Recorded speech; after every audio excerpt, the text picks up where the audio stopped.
Guess what? Guess what? Guess what? Those of you who follow my channel and saw the news of the day probably know where this is going. The LDS mega church is actually being held accountable for deceptively and unethically hoarding and hiding their mountains of money. Can I tell you about it? As a preview, take a glance at the church's statement on what I'm about to tell you about. Church statements are usually short and to the point. Is it just me, or does this one scream damage control? So, the Securities and Exchange Commission, or SEC, is a federal organization that was formed after the disastrous Wall Street crash of 1929 and the resulting Great Depression, and their job is to make sure things in the US economy are fair, essentially. So the other day, the Wall Street Journal reported that the LDS Church was under investigation by the SEC for deceptive practices, and that they were about to face consequences, but at the time they didn't know all the details. Well, today we found out all those details, and I tell you what, are they juicy. Now, to LDS church leaders, this isn't new news. They have been trying to play damage control behind the scenes since 2019. Remember what happened in 2019?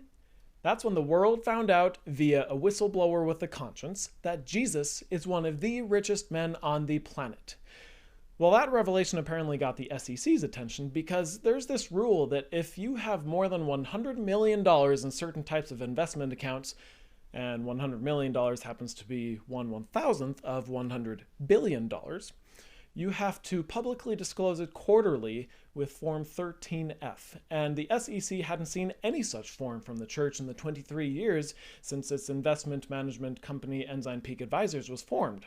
Come to find out, to obscure the amount of the church's portfolio and with the church's knowledge and approval, Ensign Peak created 13 shell LLCs, ostensibly with locations throughout the US, and filed Forms 13F in the names of these LLCs rather than in Ensign Peak's name. Why would they do that, you ask? They were worried about negative consequences. What negative consequences for being honest? Well, Ensign Peak head Roger Clark revealed in 2020 that they were worried that if church members found out just how much money they had stockpiled, church members would stop paying their tithing. So they literally hid it. The church, i.e. Jesus, has tried to explain away this mistake by saying that they relied on legal counsel. The lawyers made them do it.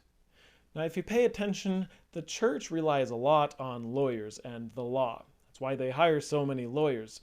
What we did wasn't illegal. We make sure to always stay within the law.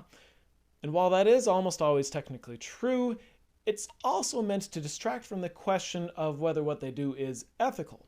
Would Jesus hoard $100 billion and, when required by law to publicly report these earnings, hide it in 13 shell companies that all have different names and different locations, and all to make sure his followers don't have any reason to stop giving him money? So, the SEC has fined Ensign Peak $4 million for deliberately obscuring their wealth, and they have fined the church itself $1 million for causing these violations. Oh, don't you worry, the church isn't using your tithing money to pay these fines. No, they're using the interest they've made off of your tithing money to pay these fines. So now the church would have you know there's nothing to worry about. They have complied with the law over a period of time, ever since they were tattled on.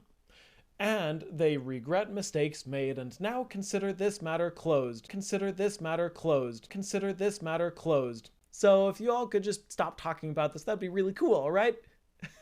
Yeah. I'll stop talking about this when Jesus starts behaving ethically and stops ripping off my friends and family. Or when he refunds me the many thousands of dollars of my own tithing money that helped pad his coffers. Whichever comes first.